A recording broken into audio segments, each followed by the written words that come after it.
Well, welcome to everyone. We've got an interesting session today because we're looking at researching into local histories and telling local histories. I'm Liz Millman from Learning Links International. My colleague Simon Faringo is here with me from Nottingham, where he works. And I've got my colleague Caroline Sanson with me from Learning Links as well, from North Wales. And we've got colleagues from around the country with us, so welcome to you all. And we've also got with us, we're delighted to have a really good link at the moment with Professor Sati Fakshat from Jos University, which is in Plateau State. Now, Professor Sati, you were just telling us about the work that you're doing, and I asked if you wouldn't mind, and we'll record and hear about it. So tell us what you're doing then in Plateau State. What's this project about? Thank you very much, Liz, and thank you, everyone. The project is about writing local histories of ethnic groups in Plateau State. And the purpose is primarily to generate resource materials for teaching history at basic levels of education in Plateau State. Now, there's a national curriculum that returned, there's a national policy that returned history to basic level of education. It was abolished for close to 40 years by government, but then like in 2019, it was restored. So we wrote a proposal to develop local content that will fit into this kind of project.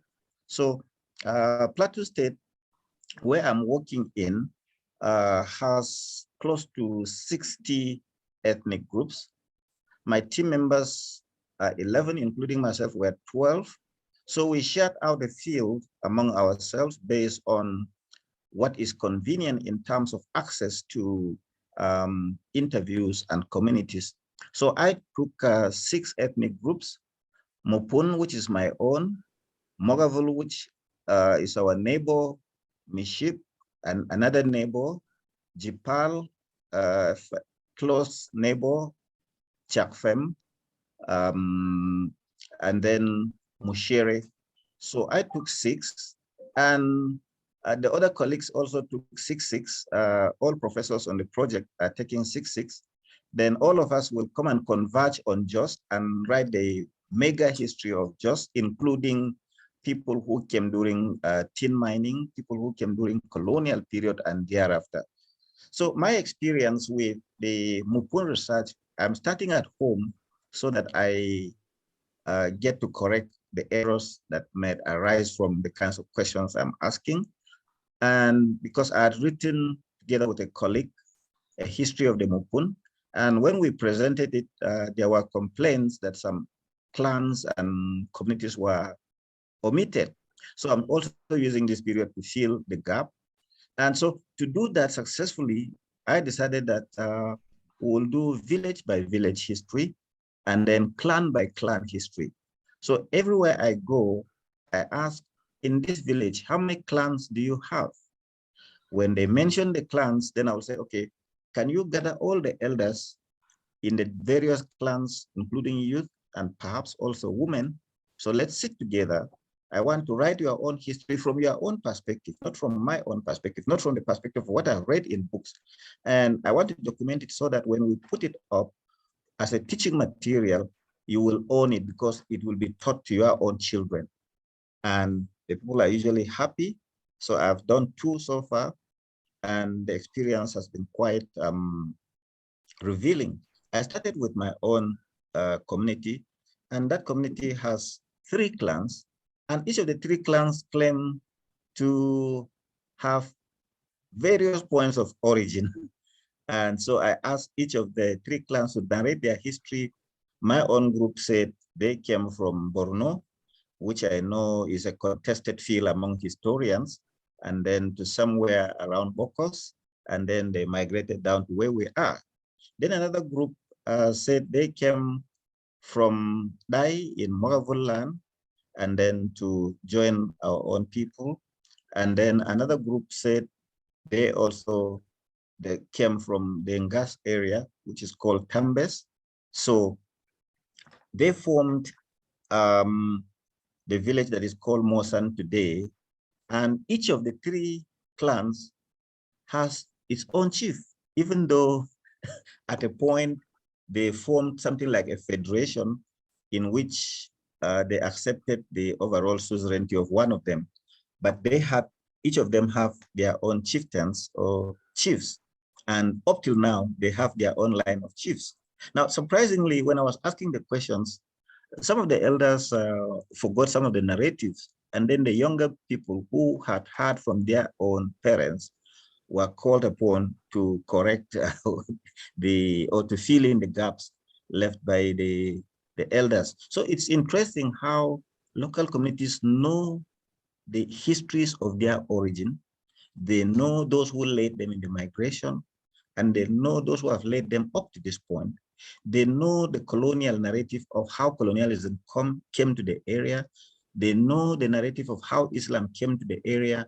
They know the narrative of how Fulani people joined them and how they've lived in peace through intermarriage, through the exchange of cow dung for grains, through the hard boy phenomenon. And so it's quite strange that farmer-herder conflicts could be had among them. It's quite strange for them because this has not been the pattern. So it must be something of the transformation of local communities. Now, the second committee I worked in, which was the one I did yesterday, it's one village, but only one clan. And they said they are related to my own clan. So they don't have various waves of migration like the people from my own area. And so the elders were able to narrate where they came from and that they were, their grandfather was, great-grandfather was a brother to our own great-grandfather. They had a quarrel and then their own great-grandfather shifted to another location and there he established himself and with his own brothers and children. So again, very fascinating. All of them are very aware of their migration histories. They know the colonial experience, they know the story of the colonial encounter with various perspectives of how the colonialists came, set up a tent in their area, and through mystical powers, they drove them away with bees. And then they came again and were warned that they shouldn't fight because the white man was a dangerous person. So they gave, their great-grandfather gave them the white person, man X, and so he avoided fighting them. But he went to the other village and they say, oh, you are women, you don't have a warrior tradition, you are cowards. So that village offered a fight and they lost tremendously in their human resources. So part of the narrative also, they know about the colonial economy, how colonialism took them to the tin mines, and how during the mining period, many of them acquired new names. And I asked in the village, almost every fat person of my late dad's age, and people that are just slightly older than me, people that were born in the 50s, many of them went to the tin mines, or those that were born in the 40s, many of them went to the tin mines, and all of them were given Hausa names. So I've tried to collect some of these few Hausa names that they have. And then during the period too, that was a period that many of them got exposed to new religion like Islam, but Christianity came to the village. Exposure to Islam was during the tin mining period, and so on and so forth. So it was a 2-hour interview. If you want me to go through the details, theme by theme, I could do that, but that's the summary of what I have done so far. I have an appointment to go to another village on Tuesday, and then to another village on Wednesday, and then I'll be booking appointments with the village heads and collecting their own local history. So it's quite an exciting experience for me. And we'll write 2 types of histories from this. We'll write the one for teaching history at that level of education, basic level of education, what we call primary to junior secondary school. Then we will write also an academic book that will put together the various perspectives, argumentative, detailed, analytical, for the scholarly community. So we hope to produce 2 volumes from this, and I look forward to the entire volume coming into the public domain. That's absolutely fantastic. Absolutely fantastic. Wow. So I'm sure others may have questions, but I'm intrigued because you say you've got 6 professors working on it. This is absolutely wonderful. So you've obviously thought through the 12 professors. 12 professors working on it. Are they all from your university? Yeah, some are from my university, some are from another university. The third fun thing is that when you're writing a national grant, it's always good to involve people from other universities. So it's an inter-university project. Right. So it's the University of Jos and the University of? It's Plateau State University, Bokos. All right. Yeah, but it's mainly made up of, it's made up of historians only. There are people in education, but these are people who studied history. They are in history education. So they're important in dealing with the materials for teaching at the primary and junior secondary school level. So because we needed to use the curriculum to devise the questions to ask in the field, but we then said, let's use the opportunity to write a more comprehensive and advanced history of Plateau State. It's just an amazing story. And I don't know if you all caught the fact that Professor Sati repeated that for 40 years, history wasn't taught. Yeah. Yeah, it was abolished by government because at a point, the military government didn't see the need for history. History was too critical, and like it was an affront to the military, so they didn't want history to be taught. So history was replaced with social studies and civic education. So officially, history was off the curriculum for lower level education. So it was only available at senior secondary school and tertiary education level. And what this did was that a lot of the students shifted to the study of government and not history. And so history departments were beginning to be very short of students. I remember in my department, when I was head of department, or before I became head of department in 2004, at one point, we had only 9 students applying as first choice to read history. So it was then in 2005, 1 year after I became head of department, then we said, no, we can't continue this way because history is quite misunderstood in Africa and in Nigeria. What we teach is beyond ancient Ghana, ancient Mali that we were associated with. So we changed the name of the department, the nomenclature of the department, to History and International Studies.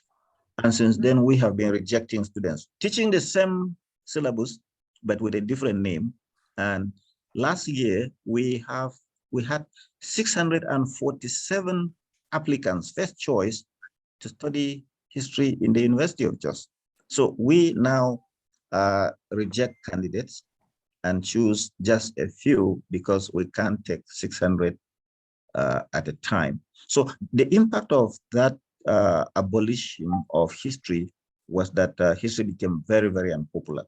But in 2019, when history was returned, history has suddenly become very popular again, particularly that as members of the Historical Society, we see many people now applying to come for conferences. Many people now attend our conferences.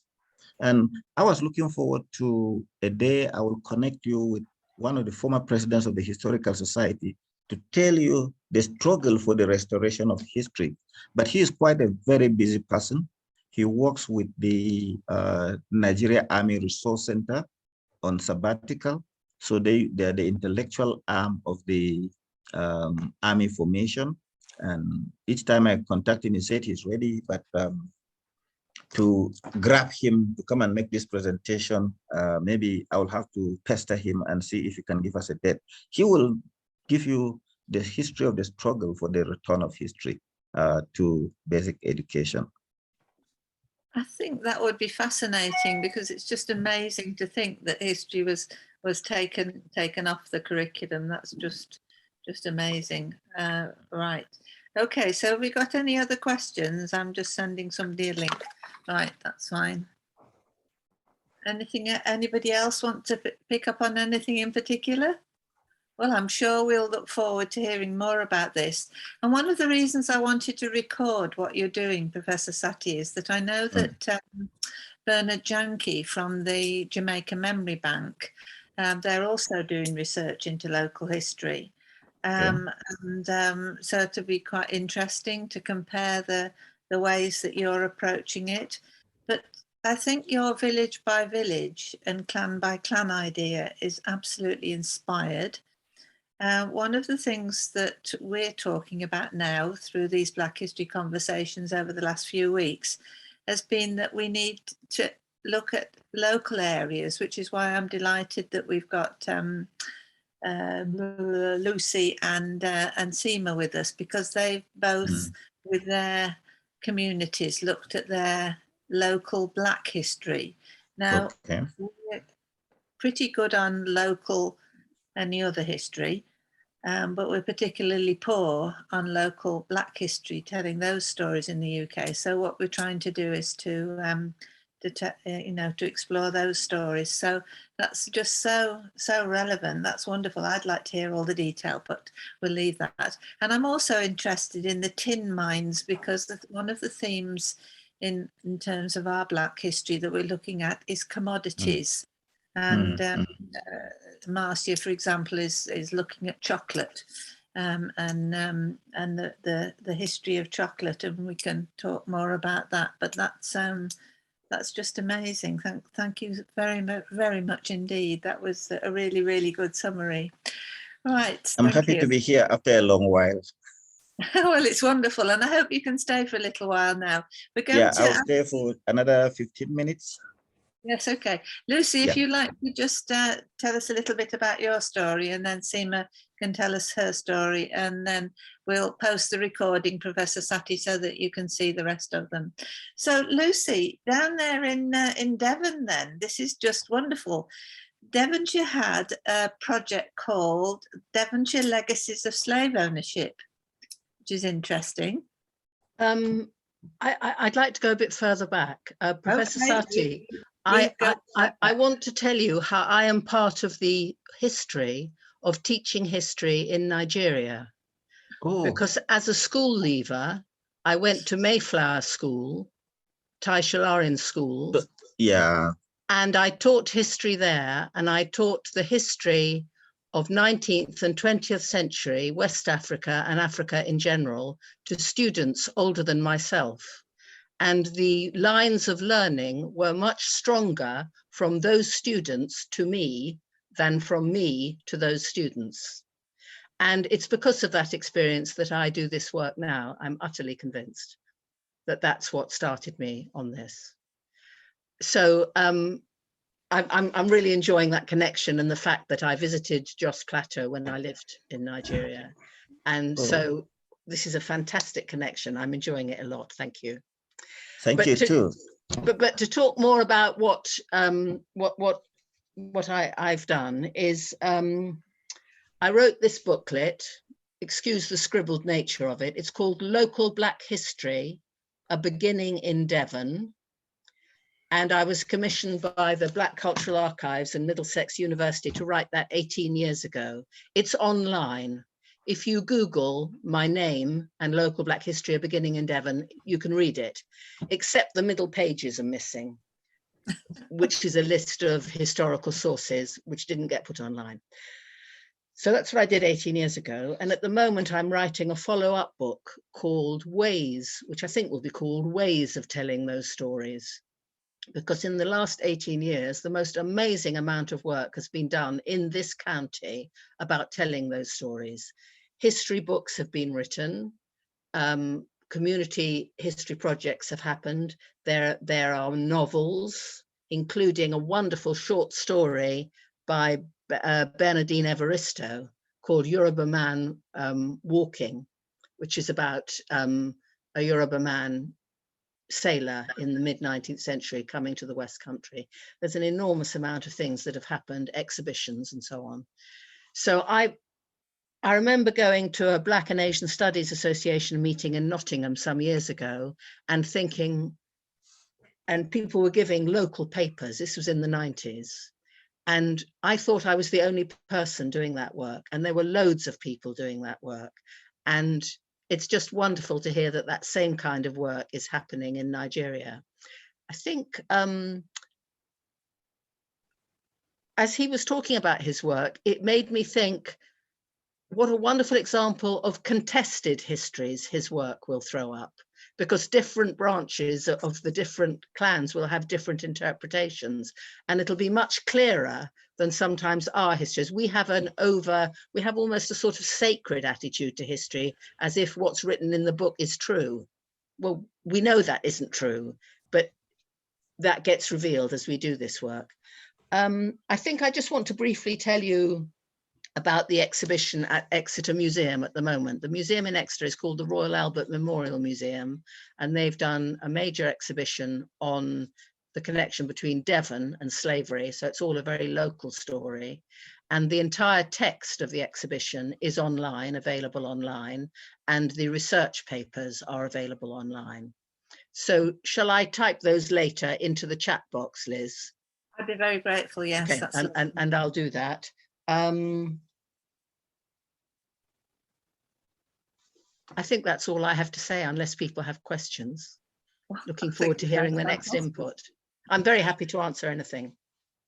I think what's fascinating is when you drill down to county level Black history or city level Black history, it becomes much easier to really get into and really understand. And I can't wait to read about Black history in Devon, because of course a lot of the pirates came from Devon, didn't they? Yeah. And so there are those stories. Can I just ask people who've not got their mics on? Sibani, can you switch your mic off, please? Oh, yes. And S. Baptiste, can you switch your mic off? Thank you. That's great. So I think this is a great way forward. And also, say if you're in Cornwall, teachers there can take an interest in Devon Black history or Bristol Black history and be able to access, if we can get a sort of register somehow of where there are the key people who hold the stories of the county or the town, or, you know, where they're posted. I think that'll be really interesting. So I'm fascinated. So any other questions then to Lucy? I think one of the things I've learned is that often the histories are hidden in specialisms. So I went to a public lecture at the history department in Exeter University with a fascinating lecture about World War II British soldier, African soldier veterans returning to not the Jos Plateau, but some of the Middle Belt somewhere in Nigeria. And so it's quite interesting to go and look at the Army Museum and see what they can tell us, or other specialisms.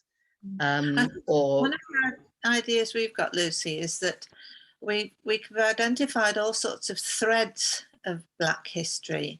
So there might be, for example, you know, the plantation ownership, slave ownership links, or there might be, for rural places, so there might be shipbuilding links or piracy links, or the Second World War, or Black people who were in the county or the city in Tudor times that there might be records of in the past. So if we get a list then of all the different possibilities, then at least if people are beginning to pull together the Black history of an area, and we've got real experts with us. We've got Marcia Dunkley, who works in Birmingham with Black Heritage Walks Network, and they've obviously been researching there. So it's just fascinating, and others I'm thinking on the screen have got great experience in these fields. But if we can, for people who've looked at one area to find out what people have found in another area, there may be,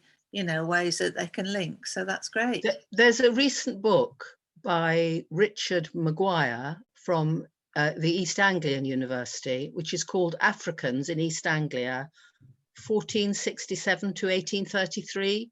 It's a great analysis. It's not just a list of happenings. It's a really good analysis. I recommend it strongly. What was his surname?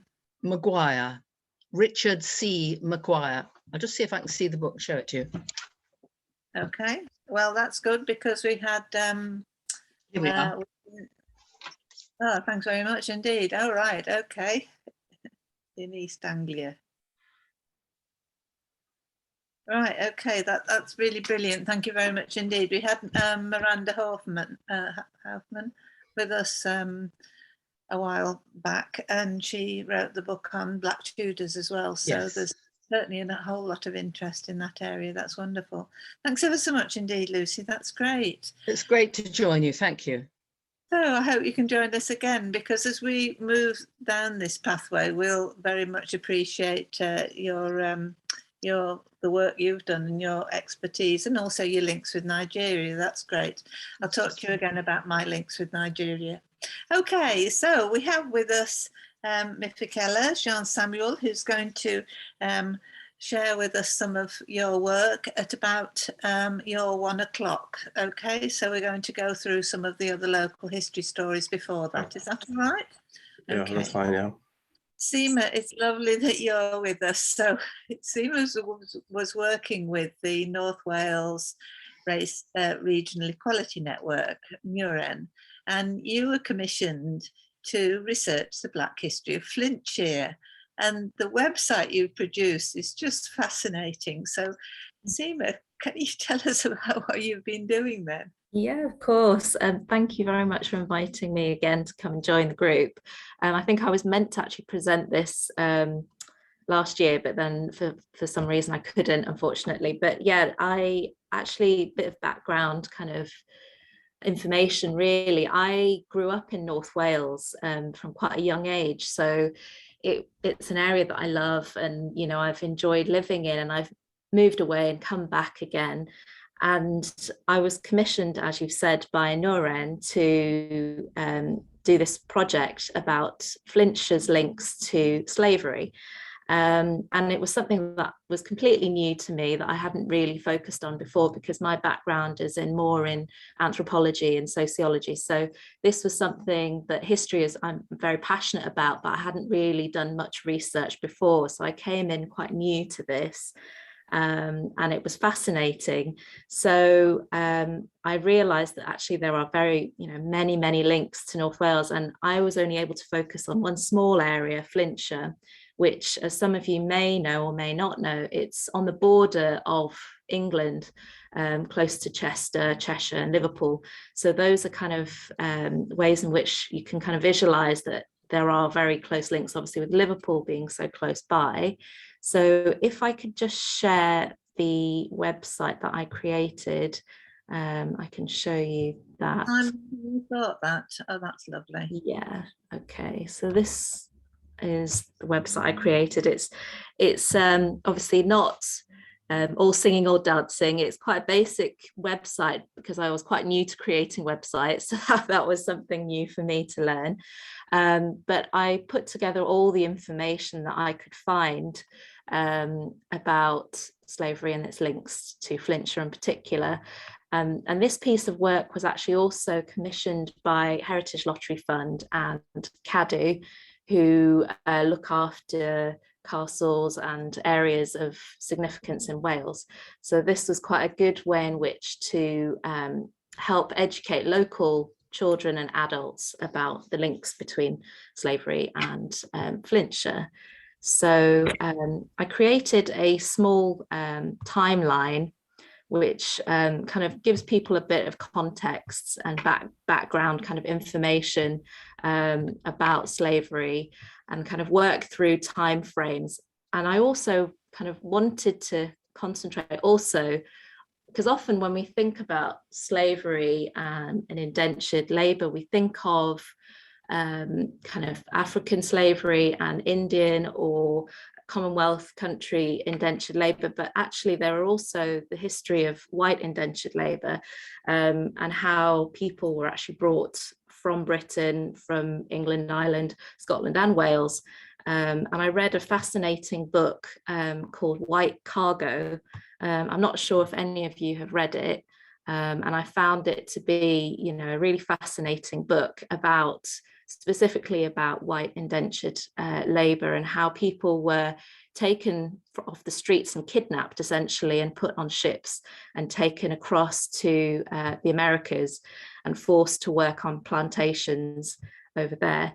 So yes, I went through kind of the timeline, and you can have a look at that yourself at your leisure. I'll forward the link on to everybody. So this kind of, as I've said, is a learning and teaching resource for schools and for people generally. So I wanted to kind of give background information about what is slavery, what is indentured labor, and kind of the misconceptions often about indentured labor, that people voluntarily went abroad and went to countries to work on plantations, which wasn't always the case. And of my own background, I'm actually Indian. My mother was from India and my father was actually from Mauritius. So my ancestors on my father's side were actually brought over to Mauritius as indentured labourers. So that's kind of why I also have this kind of affinity with this topic. Yeah, I think back in 2008, there was an exhibition that was created by Wrexham Council called Everywhere in Chains, and they actually created a map which I thought was really good, which kind of showed by county, you know, the links between slavery and North Wales and across the whole of Wales.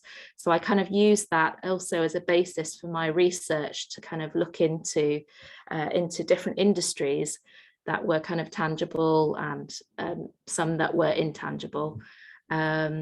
So looking at specifically in North Wales, so Flintshire is kind of this area here. So looking at copper mining, tobacco trading, cotton, sugar. So I broke it down into those areas. So if I just go back somehow. Yeah. So I just kind of gave a basic overview initially, just as an introduction to kind of the triangular trade and imagery as well, and about apprenticeship and that kind of thing.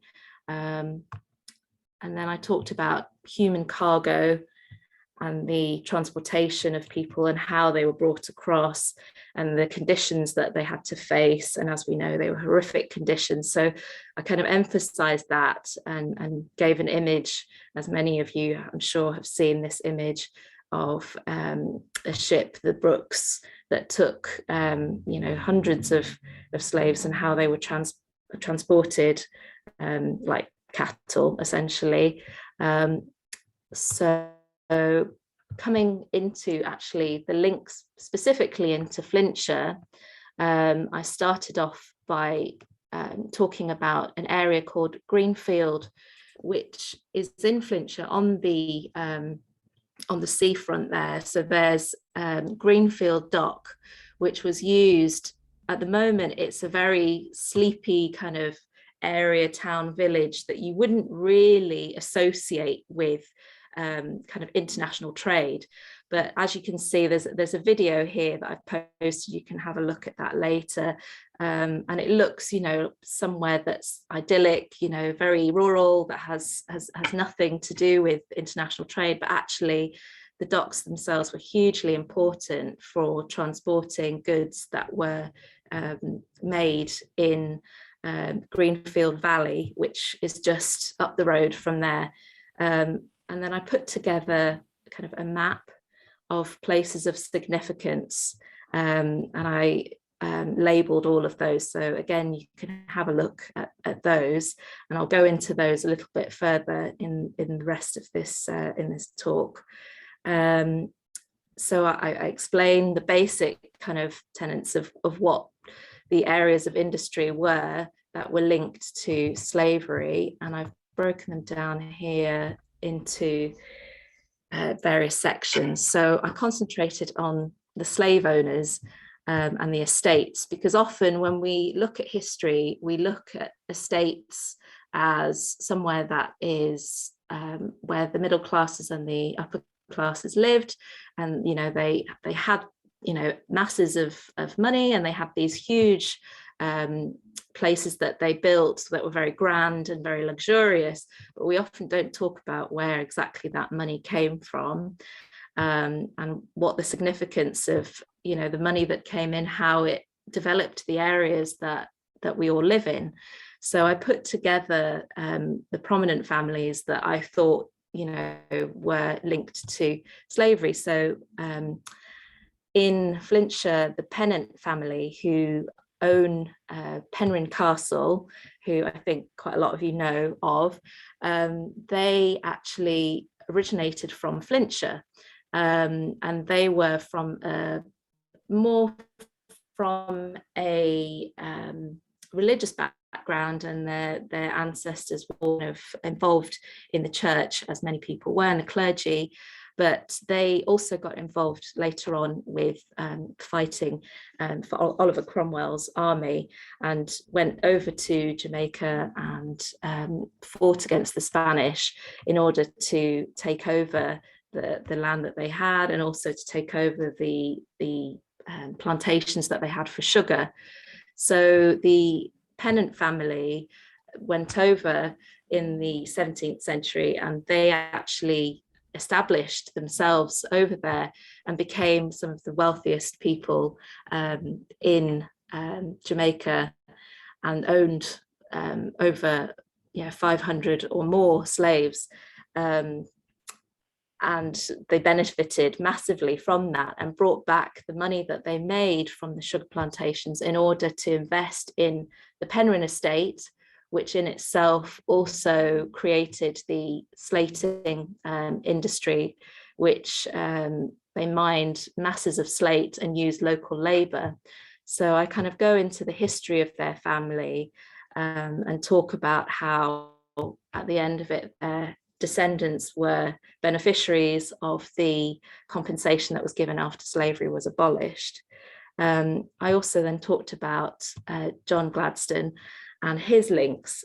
John Gladstone, as many of you know, was a Scottish businessman, and he came to Liverpool and established himself there. And initially he was a trader in goods, but then eventually branched out into actually owning land and slaves, who he actually was able to exploit and bring back lots of wealth to Liverpool. And again, he was a huge beneficiary of the compensation and had, as you can see, over 2,000 slaves, 2,500. But his son, he became the Prime Minister of Britain, and he used his father's ideals and his impressions and his business acumen in order to progress his own political career and to become the Prime Minister and have a very long career in politics.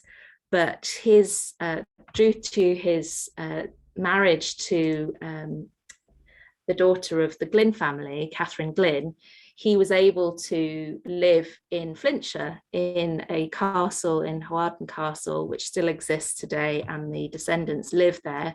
And they were able to develop that area and to have lots of money was brought in through the sugar trade, and he was a beneficiary of, obviously, after his father died. And also he set up many philanthropic activities within North Wales, and also contributed to the local churches when the local church was burnt down, St Daniel's Church. And he also set up a library which was then renamed the Gladstone Library, and it's one of the most extensive libraries that we have in Flintshire, and it's quite well known and well renowned within the area. And there was kind of conversations about whether the name Gladstone should be linked to the library, because originally it was called St Daniel's Library, but there was a petition then to keep it, because of this imagery of Gladstone being kind of the father of Britain and his political links.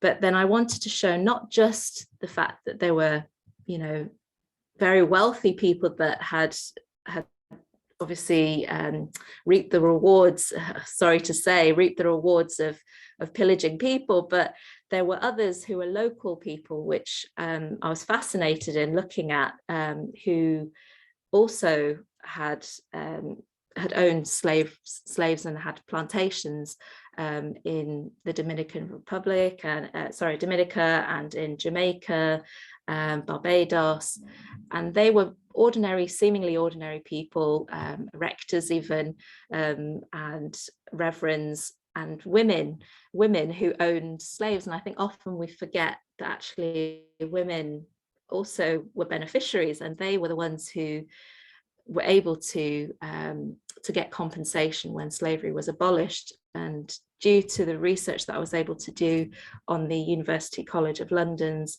legacy of British slave ownership, I was able to find exactly all those names and go by county and find out who these people were, and add that information. And I think it resonates more with people if they can see that it wasn't just those that were the uber rich that were benefiting. It was some of the people that were the middle classes, or even, you know, people that were seemingly more similar to themselves, that also benefited from that.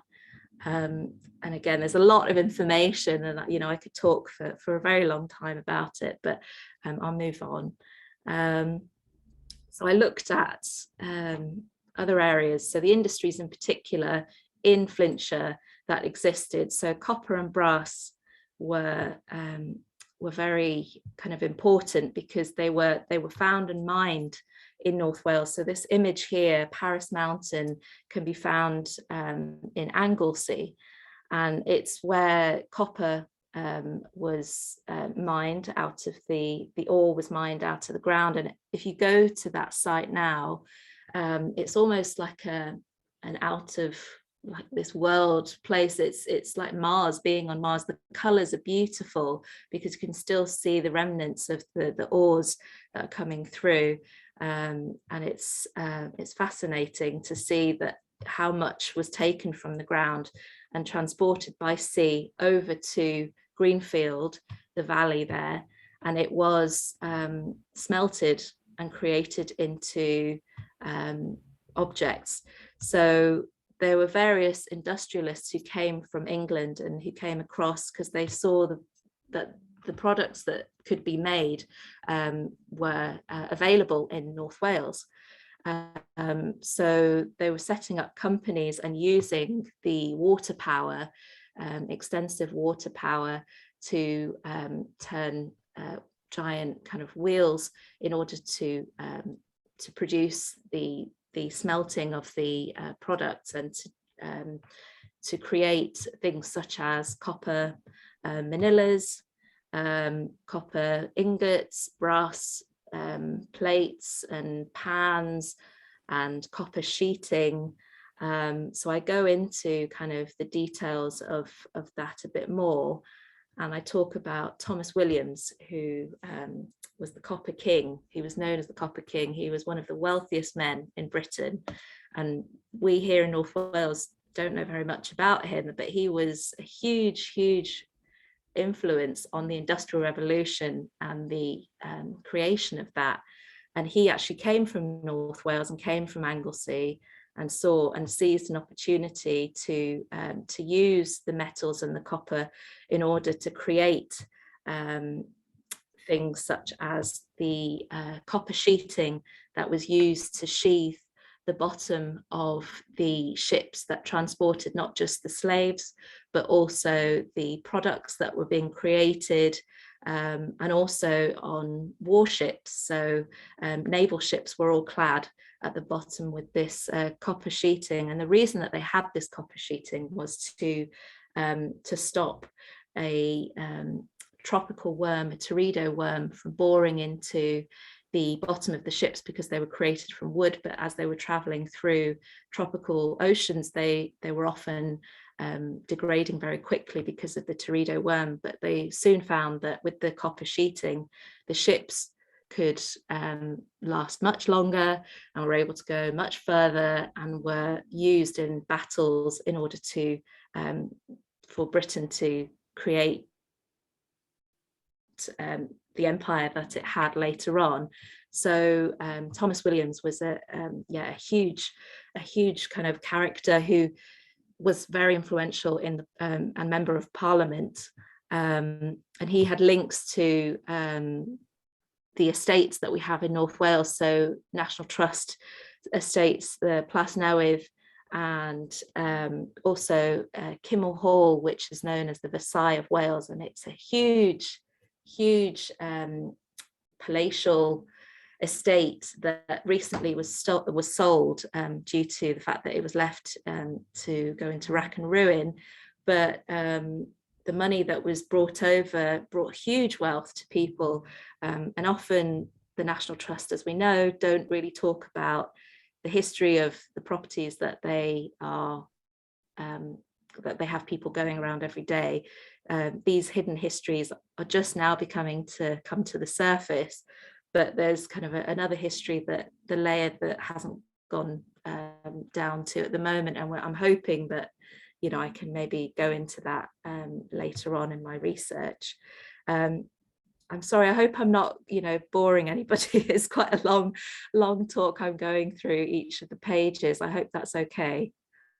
That's fine. We've just got about another 5 minutes, and then I wanted to ask Jean Samuel to... Okay, all right, I'll go through it a bit quicker now. So because of the money that they had with the copper and brass industry, they were able to produce their own currency as well. So they're one of the few people, industrialists, who are able to produce their own currency. So the Druid coin here was produced in Birmingham by Matthew Bolton, and he was obviously very famous in producing coinage, as there was a shortage at that time. So the fact that these coins were actually being minted and created specifically for the Anglesey mines is quite astounding, really, that they had this. So I just wanted to point that out. There was also iron industry in Flintshire, and the main person that was able to do that was John Wilkinson, and he was known as Iron Mad Jack, yes, and he was the creator of the technology that was able to bore a hole into cannon in order to make it more have more precision in shooting and obviously in battles. So he earned a huge amount of wealth, and his ironworks were based in North Wales. So that history of his and his inventions and his ingenuity in creating these weapons that were used by the Royal Navy and also used by the opposition, he earned huge amount of money and was very influential and worked alongside other industrialists. There were cotton mills as well in North Wales. There were 4 cotton mills, and I talk about the history of that and where the origins of that came from, and the influence of India, and how that almost destroyed the woolen industry in Wales and Britain, and the linen industry. So I go into that detail and list about the cotton mills, and talking about then sugar. I went through that, and the links here are that the copper pots and the stills that were created in North Wales were exported over to the colonies, and how they were used abroad in order to, again, create more wealth. And then the links, again, going back to the plantation owners, so the Pennant family, etc. Sorry, I'm rushing through this now. I took a bit too long, but I wanted to focus kind of on all the different industries and look at just snapshots of all of those, and those that were kind of central in Flintshire. And there were so many of them, including the tobacco industry. There were snuff factories in Flintshire. So they themselves had imported the goods over from the Americas in order to create the snuff, which was sold.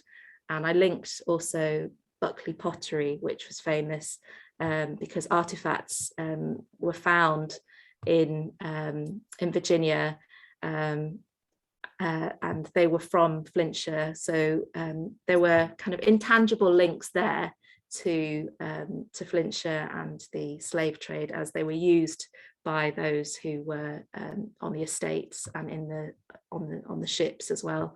And I've put some teaching resources, links to documentaries that people can watch if they would like to, that I found that I thought were really interesting. So you can look at those again in your leisure. And I talked about indentured labour because that was that system actually took over from the African slavery afterwards.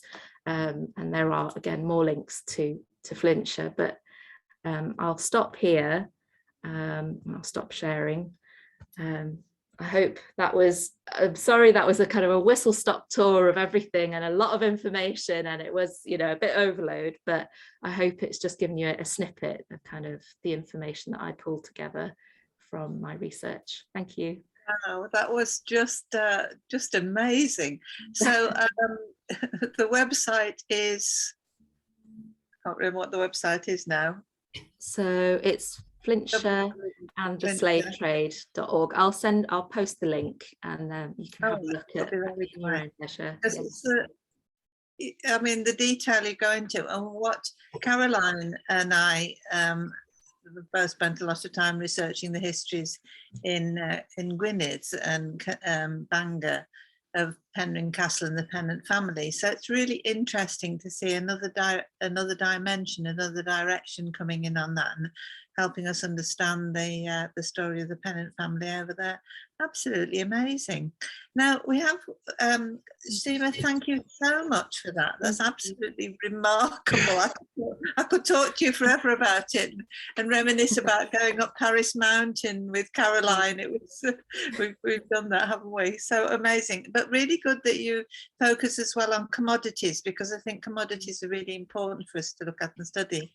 Now, one person I haven't introduced yet, Carol Sohindo. Carol, welcome to you, and a very special welcome because you're joining us from Dominica. Dominica, hi everybody. Hi. It's very early here, so yeah. Yes, I realise that. It's very late here. I'm in it's Australia. A real pleasure. And the Dominican link to Wales I just heard was very fascinating, so I'm sure I'll be following that up. Yes, it's really interesting today how different aspects have crossed across. Absolutely fabulous.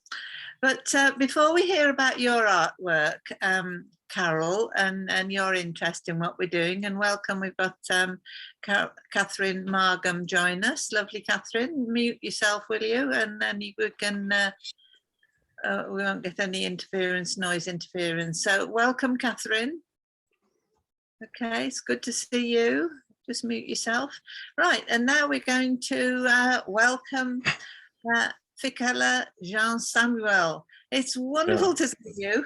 We have middle of the night for me, text chats, discussing things. You're based over in North Wales at the moment. For those people who don't know, I'm based in Australia at the moment, so that's why I talk about the time difference a bit.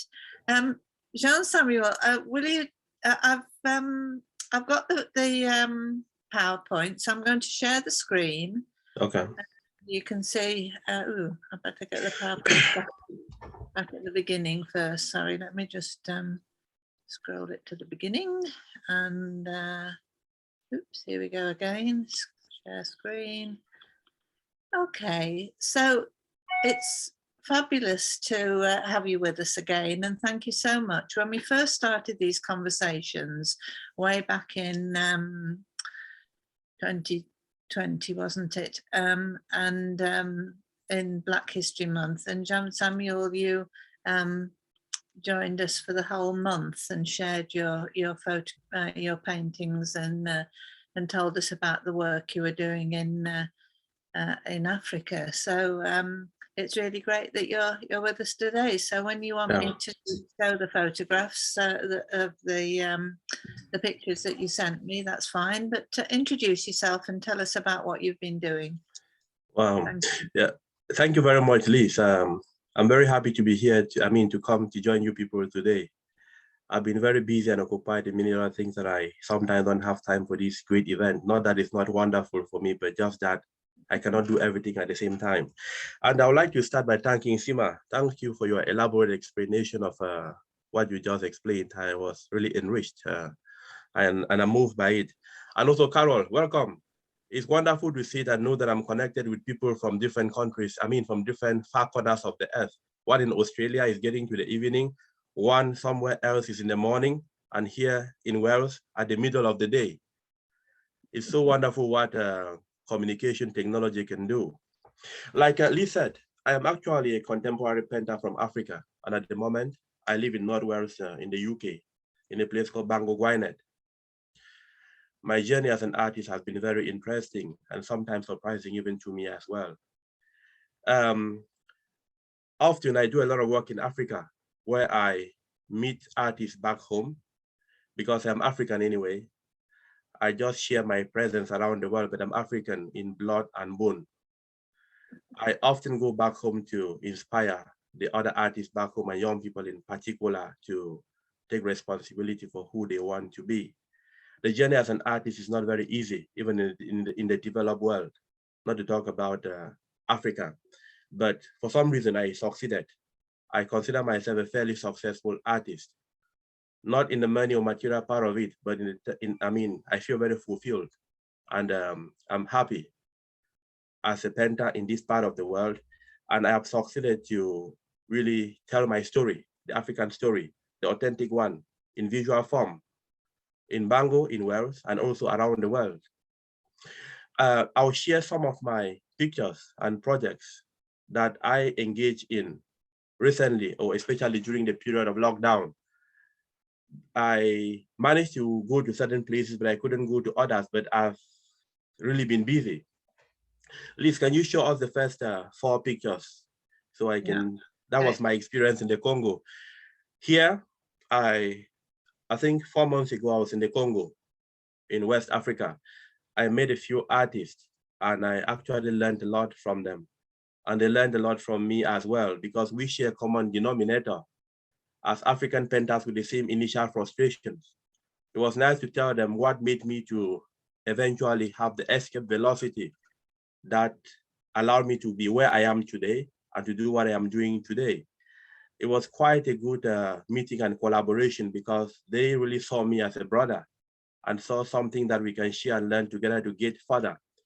You know, there is this African proverb that if you want to go fast, you go alone, but if you want to go far, you go with people. So we are moving together. Some of them are in Africa, one is in Wales, others in other places, but we have the common spirit and a common story to share with the world, with the intention that African artists and African art will also, at some point, achieve that world-class experience or position whereby our paintings will be respected and revered by anyone else and given the grander respect it deserves. We don't want our art to be colonized, or to be interpreted with colonial mentality or philosophy, as that has been the case. Even when the great people like Picasso and Matisse copy a lot from our art, they don't even acknowledge. So we want to express to the world who we are in a proud and dignified way. Or at least you can go to the other pictures. This one is actually in the Congo, and this one too, some other painters in the Congo. Mohammed, Joseph, and Kimbaru. They are in the Congo as well. Then the next one. Yeah, still in the Congo. Young painters painting their sceneries. You can see the traditional houses, which a lot of people misinterpret these houses. They think that they are there because of poverty. No, it's also because of the sun. They are attached with wood, and that actually is a great insulator so that you don't need AC in your house. Africa in some places can be very hot. So the people had to use their ingenuity to improvise how to make their houses to be friendly and enabling for their families. That is what a lot of people don't know. When they see this to justify colonial mentality, they say, oh, poverty, they are living in houses touched with grass. It is because the grass is a natural insulator to heat. And when you water your house from within, you can actually make your family refresh for the rest of the day without paying any bills for that. All right. Next one, please. Right, yeah, I mean, we are just celebrating our brotherhood. They actually accepted and respected me. They saw me as an incarnation of their desired philosophy of getting better. And I think they really blessed me, all of them. And they saw a spirit of brotherhood. My intention was accepted with the same intention that it was given. So this is Joseph. We correspond together up till now, all of them, and we are looking ways of getting better. I've been sending some materials to them so that they can actually paint with the professional medium. Because one thing with art is not only the inspiration, it's also the durability.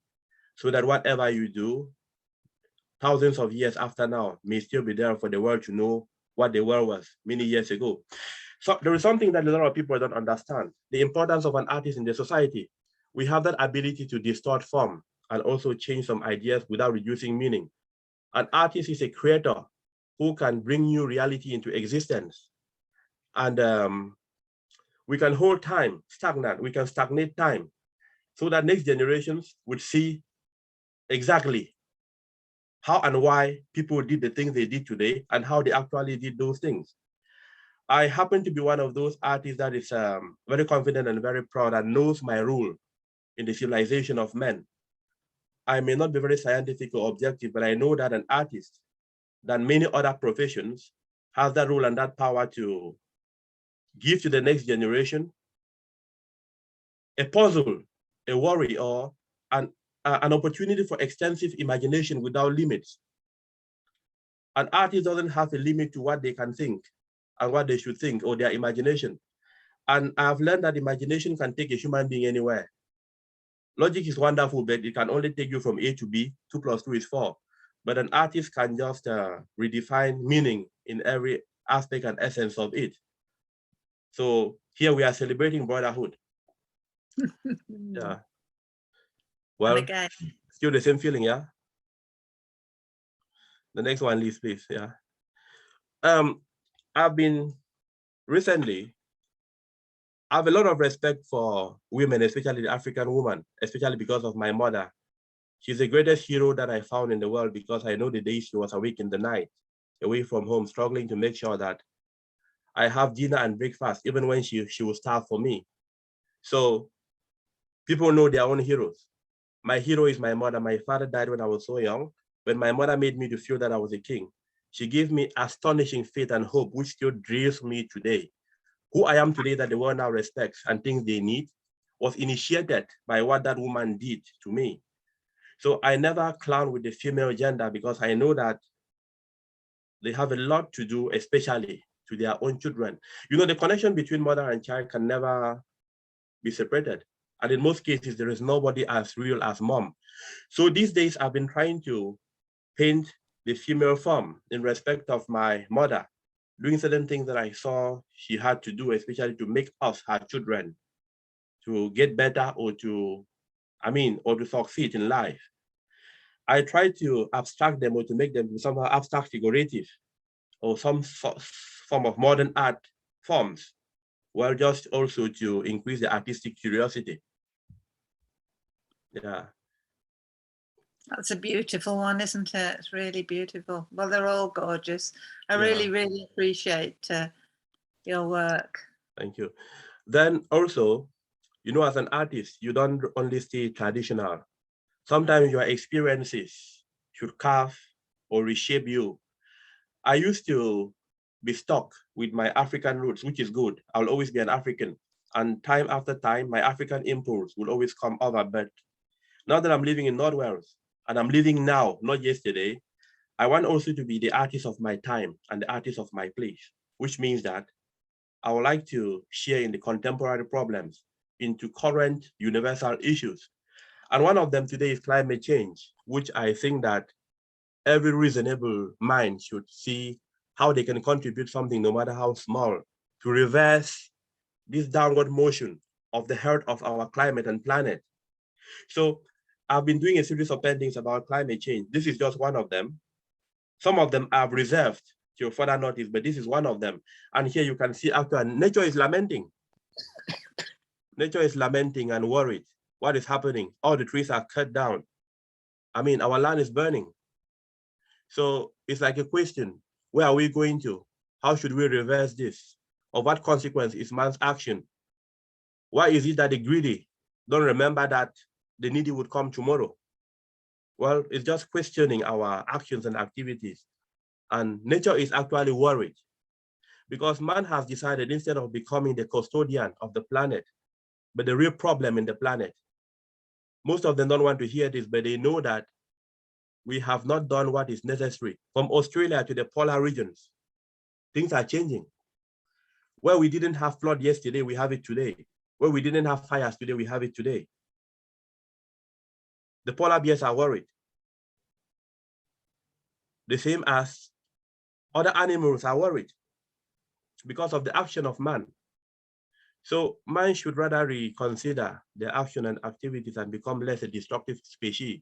So I think as an artist, I should also see how I can revisit contemporary problems.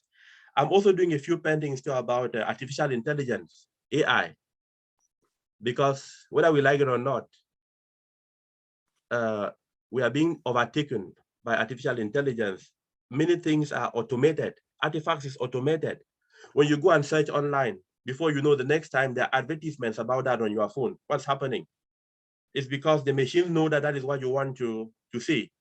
So I'm also doing some paintings based on it because I'm worried that when machines take over, they may not be as subjective as we may want them to be, and that may also be dangerous to humankind.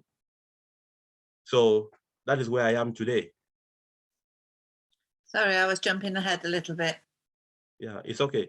Well, yeah, this one is just an abstract figurative painting. Sometimes in the night, you get up and you see yourself putting colors into a painting before you even start asking the meaning. I leave this to the point, I leave this to anybody to interpret it as they want to interpret, but it's just an original painting from myself. Well, you are a really, really talented artist. This is a lovely one as well.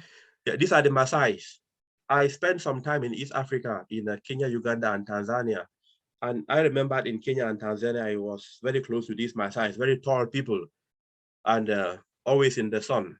They would jump very high and very stiff, and they had a very nice culture.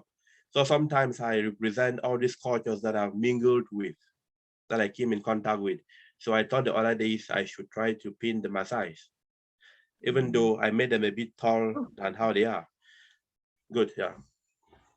Okay, right, I apologize for that. And this is, you are such a talented artist, and you have many different ways that you can present your imagery. Just amazing. These are incredible. Yeah, I also do portraits. And these are some African billionaires, because I also want to tell the world that back home we have billionaires who didn't need to go out of Africa before they became rich. They took advantage of what was within their continent that some people think is not there, and they actually became billionaires. Because I know that one of the problems with Africa is that we have not taken responsibility for who we want to be and where we want to go to. We have this blame game, which is there. There's always a pretext. There's always a reason for an excuse. But if you don't take responsibility, you will not realize how powerful you are and how great you can do great things without the ideal situations. These are people who just had the ideal mindsets, and they have happened to be, I mean, the first guy with the blue with a bloke who is a guy called Ali Dangote. He's the richest African alive today, a Nigerian billionaire. And the second one is Mo Ibrahim, a Sudanese billionaire as well. And the third one is one of my friends, a Nigerian politician. I won't go far into him, but he's also a billionaire. So this one is to also explain to you that even though you see those other paintings that are like abstract expressionisms, I can still do portraits, and sometimes hyper-realistic portraits. Sometimes I can do it better than the photograph. Yeah, I've been painting for more than 35 years. I mean, I started painting as a child, learned to walk, to talk, and to play, because I lived in a community where art and creativity is a way of life. You didn't have to go to school before you became an artist. It was just, I learned how to paint as a child, would learn how to walk, to talk, and to play. I did not realize that at some point that would be my work for life. I thought it was just a hobby or something you do as somebody will be eating or playing or praying. But now it's a wonderful thing that the world thinks that I can actually pay attention to this, and also it brings food to my table. And recently too, there was another talent that I discovered that I had, which is like, I've been able to motivate thousands of young people around Africa in particular, and in general, and Nigeria in particular, where children, after encountering me, are reminded of how far they can go and what they can do, and they tend to perform better in life and achieve more. Because I urge them to take responsibility, and because I look like them, they can easily associate with me, so that we leave that common denominator of complaining, procrastinating, and working and acting. Because in action lies the seeds for a better or worse tomorrow. Some people tell us to wait on time. Social progress doesn't roll on the wheels of inevitability. Things change because dedicated men and women take action, and without such actions, time itself becomes an ally to the primitive forces of social stagnation. Thank you very much, Liz. This is what I had to talk tonight. Thank you so much. Thank you. And I do hope you'll join us again, and we'd like to hear more about your the project with the children. So the website is M first and then Fikela, jeansamuel.org. Okay, so that's brilliant. Okay, so I hope that presentation worked all right for you. Oh, Catherine, you managed to get in. That's wonderful. Okay, so thank you so much, Jean Samuel. That's absolutely fascinating. You're just an inspiration. But now we're going to go over to Dominica, which is just remarkable as we whiz around the world. So, Carol, you've been very patient and you've been listening to our local history stories. So tell us about you, and we'll use the rest of our time to hear from you. Okay, Liz, I haven't got a presentation ready today because I wasn't expecting really to talk. We just want you to introduce yourself, and then so I can, if you want to do a presentation in the next few weeks, then we just book you in and sort that out. That'll be wonderful. Okay, so great. Tell us about yourself. So basically, I'm a visual artist, and I lived in England for a number of years. I only moved back to Dominica permanently 3 years ago, which is a great move. It's something I've always wanted to do. So I lived in Leeds and Bradford. So I'm very close to Alison and Audrey. I don't know if they're listening today. And they've been a great inspiration in terms of looking at making me kind of looking more closer at British history, really, and the links, because I grew up in Dominica and I don't think I was really aware of it. When I moved to England, I wasn't really aware that British history was so important to me. So I never really paid much attention to British history when I went to school. So the older I get, I realize how much more entangled history is, and it's such a fascinating subject. It's something that's really taken my work as an artist in a totally different direction. So my focus at the minute is looking at botanical entanglement, looking at plants as commodities and trying to focus more on the plants and their stories. Because in all of this talk of transatlantic slave trade, sometimes the plants actually get forgotten. And these are the things that impacted really on the trade. They were the things that were transported and informed industry. So things like cotton, sugar, you know, and the obvious. And then more recently, I've been looking at more subtle things, really, things like things that Africans use to survive, like things like what we call the Pride of Barbados flower, which is the peacock flower, which Africans actually use as abortifacients, as a form of resistance, I suppose. So women took this to abort children so they would not actually enter into enslavement. The next generation wouldn't. And so now living in Dominica, it's great because I can actually plant things and grow things and study how the actual plants grow. I'm very interested in textiles. So living in Yorkshire, and the whole theme of entanglement is something I'm very fascinated with, how warp and weft changes. You know, when you pull one thread of history, you unravel a whole lot of other things. You can't pull one thread without, it's like a fabric. History, I see history like a fabric. So you can't pull one thread without the whole thing being unraveled. Sorry, that's the house phone. So textiles, so I do, a lot of my research is also looking at textile history and natural dye history. Which again are commodities of trade. So textiles tends to be my medium that I work on, but I also use it as a metaphor for pulling threads. And I work a lot with natural dyes. So I source things from the land, but also look at the historical context of these dyes as well. So that's basically, in a nutshell, my work. I'm hopefully going to be involved in a project. It's by World Reimagined. It's an organization looking at transatlantic trade, and they've commissioned some artists to do these giant globes, which will hopefully be going around Britain and toured around Britain as a outdoor exhibition in different cities, and in each artist will be looking at a different element of transatlantic trade. So I'm hoping, I'm just waiting to hear more about that, so I won't say much more about that.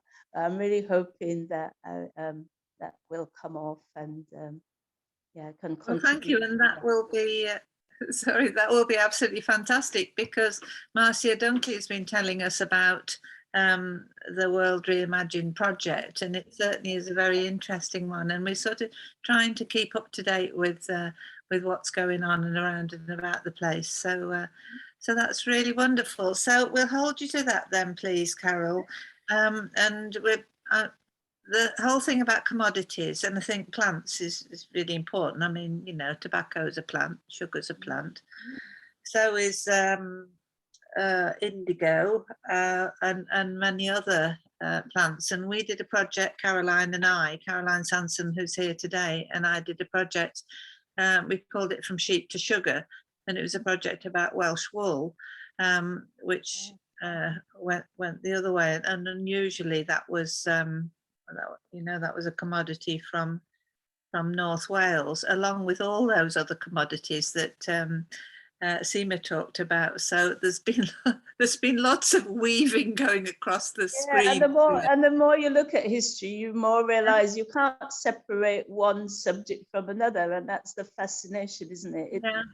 Today we've been talking about copper and iron, and it's all interwoven, and coal, and so I just find it separate. So that's one great way of, I think I look at history as something that's shared, you know, and I think that's the way to go forward, to look at it as everybody, you know, the suffering on, I know transatlantic slavery is huge, but, you know, the more you look at it, like we were talking about Scottish people and Welsh being basically kidnapped and shipped over. So the trauma on all sides is totally huge, you know. So.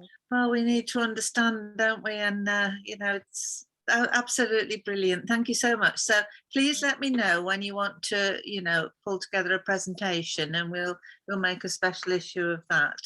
Okay. Today has been a little bit different because we've fitted in a lot of different people who have said they'll tell stories, and we've caught up with people. So that's what I've been doing lately. So I really, really appreciate those contributions. Thank you very much, Carol. Thank you, Jean Samuel, and thank you, Sima. That's absolutely marvellous. We've got Alison with us as well. It's lovely to see you, Alison. I'm not expecting you to do a presentation or anything. And we've got we've got Caroline. Sibani's joined us. Sibani's from North Wales, and she's in charge of NWAMI, the North Wales Association for Multicultural Integration, and Marcia Dunkley's listening in as well. Sometimes people catch these programs over lunchtime or whatever. So what I'm going to do now, though, is just quickly share the PowerPoint for today, which I forgot to start earlier. And we've just got about 5 more minutes. So we call this session Unlocking Black History, and said that we'd continue finding out about all the different things. We actually haven't talked about these things, but never mind, we've done lots of other good things today, which has been excellent. I didn't acknowledge the country either, which I normally do, the traditional owners on the land which I'm currently living, the Wurundjeri of the Kulin Nation and their elders past, present and future. This land belongs to the sovereign people of the First Nations and was never ceded. It always was, and it always will be. And today I had an opportunity to go to the local library here, and I had a one-to-one session with a historian to find out more about local history. So I'll be better informed to tell you in future and get some of the locals to share as well. But as it's 11 o'clock, 12 o'clock at night here, it's not that easy to get people to join. So I think we'll have to do some recordings. But I also felt that we needed to say that we're thinking of the peoples of Ukraine. Oh dear, can't bear to watch the news, and I'm not going to say any more, but I know in our hearts we're all devastated. Ukraine is such a beautiful country. I was looking up pictures to illustrate this, and they just don't deserve it. Okay, now we were going to, I'm going to quickly zoom through these. Dr. Bumni Oyisan has launched a new children's series, and she's going to join us one time. She obviously hasn't been able to do it today. And her series, the Sankova Pan-African series, is mind-boggling. So there's 2 things going on here. There's her work with the Sankova Pan-African series, which she posts something almost every day. It's unbelievable. And also the new project that she's involved in, which is Sankova children's storybooks, and she's involved in the launch, I think, at the moment. So that's nanadaycare.org. You can look that one up. Oops, lost my bit here. And we won't go through that now. And these are some of the books that you can download off that site, but she'll come and talk to us again another week. This is one of the episodes. They're about 20 minutes each. Why is history distorted, and how does this affect Africa? So this one is really, really interesting. Talks about the controversial explorer who we have talked about in this series, had the session on Henry Morton Stanley, who comes from Denbigh in North Wales. A number of us come from North Wales that got things going. And to hear Bunmi's interpretation of history from her perspective, from a Nigerian perspective, she's living in Canada at the moment, it's absolutely brilliant. Some of the sessions, well, all of the sessions are good, but some are extremely good. Then we were delighted to have Sima with us, so that was really good. Now, just to let people know, if you happen to be in the area of Wolverhampton, Stephen Lawrence's story is told by artist Ricardo de Bruce. Marcia is going to go to the launch event, but that's told in a very interesting way. Stephen Lawrence was so sadly murdered all those years back now. he wanted to be an architect, and Ricardo de Bruce has interpreted his story as an architect of hope. So it'll be fascinating to see his story, and Ricardo's promised to come and join us. I think Ricardo's Jamaican heritage. Is from Wolverhampton, where Caroline and I lived different lives for years. So that's the exclusive private view. Okay, right. Black history, exploring local history, Bewdley, Worcestershire. I'm going to flash through this because I hope that this group are going to join us and tell us about it in more detail. But when we were looking at local histories, I thought I lived in Worcestershire, I was brought up in Worcestershire. So I thought, I wonder what they're doing in Worcestershire. Well, I was absolutely amazed that in Bewdley, which is a beautiful small town, which is suffering badly at the moment because the River Severn has flooded even over the flood barriers. They've got really extensive flood barriers which weren't able to protect the town. But in this little idyllic rural part of Britain, Bewdley's got an anti-racism group. And they are a really lively bunch. So you can look them up on bewdleyanti-racism.org. And they have recognised Black History Month. And they'll tell you all about themselves. But what I want to show you is that they've come up with this wonderful Black History Walk.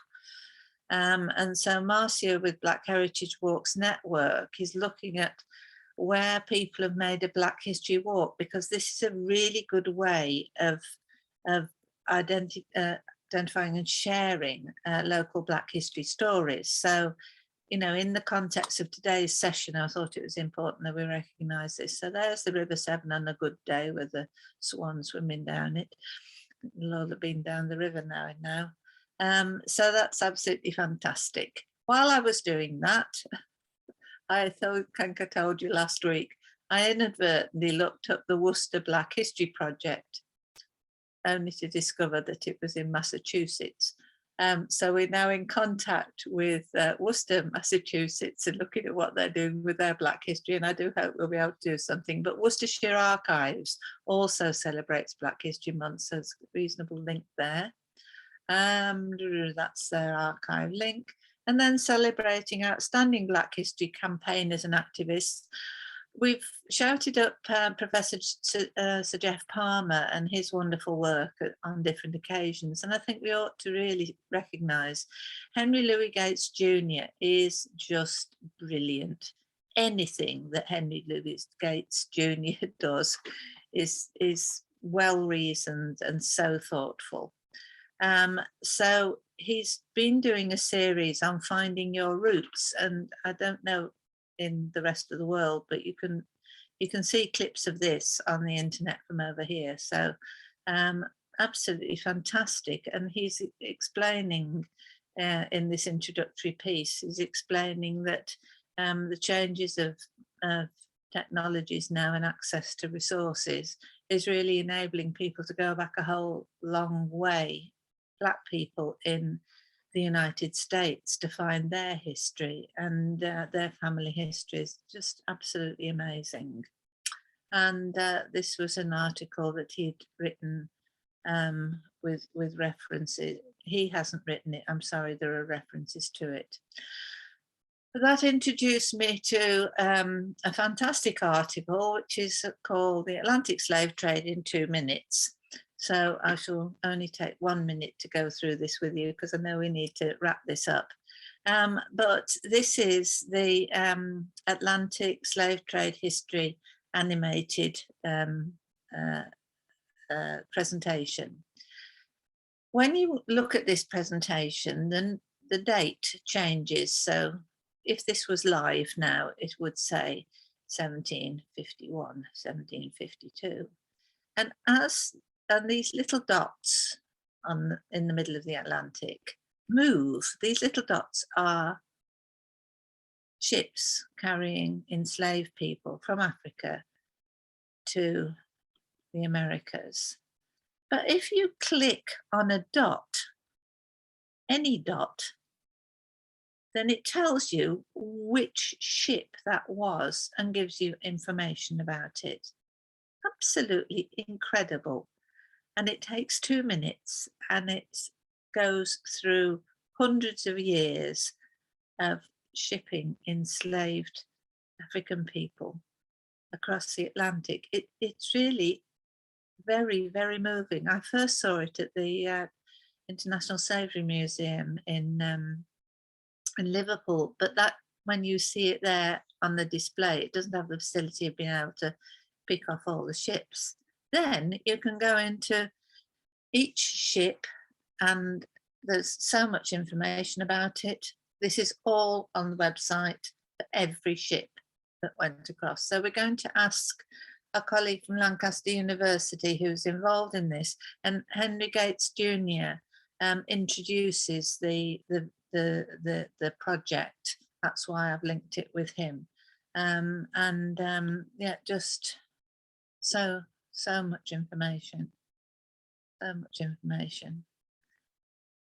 Total slaves embarked 351. Number of slaves arriving at the first place of landing 300. It's just there with all this information. So new projects. Richard Anderson, who's a supporter of Black History Conversations and joins us every now and again, is involved in a project which is looking at the testimonies of slavery and the slave trade in missionary sources. So this is another source, as Sima was saying, you know, you can find information in all sorts of places, and this is a new source. There's a research project going on. I know you can't read it all. Then I was shocked when I saw this word. It's like a oxymoron, is that what you call it? Pro-slavery, but it's actually about people like Gladstone who were fighting to keep slavery, and Dundas and others that we know about. So I want to try and find, I can't contact Paula Dumas, and I need to find out where she's based now, so that we could ask her to come and talk about these people. And these are the people who are the street names and the statues and things often celebrate. So I won't go through all this detail. And this back to commodities. So this is about chocolate and slavery, another link. So lots of things there. So quickly whiz through all of that. We're discussing how to share the information that's on the PowerPoints, because the PowerPoints are too big to easily post on the website. So that discussion's still going on, but at least I try and keep up to speed every week. Anyway, thank you very much, everybody, for joining the session this week. Absolutely wonderful. We can stay on and chat afterwards, but I'd like to thank you all, especially those of you who've done the presentations today. Thanks so much. And Simon, I think if we finish the recording now, thanks a lot.